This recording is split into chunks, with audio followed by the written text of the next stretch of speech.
Hi అండి, welcome to my channel. ఇది Sunday log అండి.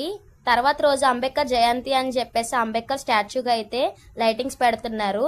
ఇంకా మా వారు నేను అయితే రెడ్ చిల్లీ బిర్యానీ స్టాల్కి అయితే వచ్చామండి. వెదర్ కూల్గా ఉందని చెప్పేసి ఇక్కడ లోపల 1+1 మండి ఆఫర్ ఉందని చెప్పేసి ఇన్స్టాగ్రామ్లో ట్రెండ్ అవుతుందని చెప్పేసి రెడ్ చిల్లీకి అయితే వెళ్ళడం జరిగింది.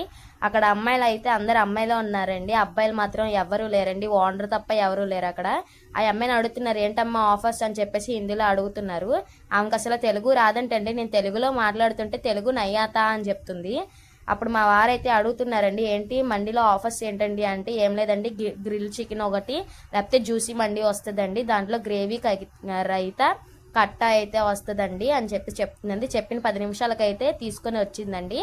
మేమైతే సగం తినే లోపకే మా కడుపు అయితే ఫుల్ అయిపోయింది. మేము అంతకు ముందే అయితే ఫైవ్ రూట్ దగ్గర అయితే ఒక రెస్టారెంట్కి వెళ్ళాము. అక్కడ 1+1 ఆఫర్ చెప్పామండి. అదైతే ఎవరికి సరిపోలేదు. ఇదైతే ఎక్కువ క్వాంటిటీ వచ్చిందండి. మేమైతే తినలేకపోయాము. ఈ ఐపీఎల్ మ్యాచ్ చూస్తూ అయితే సగం కంప్లీట్ చేసాము. అది పార్సల్ చేయండి అంటే పార్సల్ నో ఎలౌ సార్ అని చెప్పింది. ఇంకా చెప్పినట్టే అక్కడ వదిలేసి ఇంకా అయితే మేము బయలుదేరుతున్నప్పుడు అక్కడ ఓనర్ గారు అడుగుతున్నారు ఎలా ఉందమ్మా అని చెప్పి. రివ్యూ అయితే ఇచ్చేసి అయితే మేము ఇంకా కిందకి దిగుతున్నప్పుడే కొంచెం వాన పడేలా ఉంది, ఫాస్ట్గా వెళ్ళిపోదామని చెప్పేసి అయితే బయలుదేరాము. ఇప్పటి వరకు నా వీడియోస్ చూస్తున్నందుకు థ్యాంక్స్ అండి. Like and subscribe to my channel.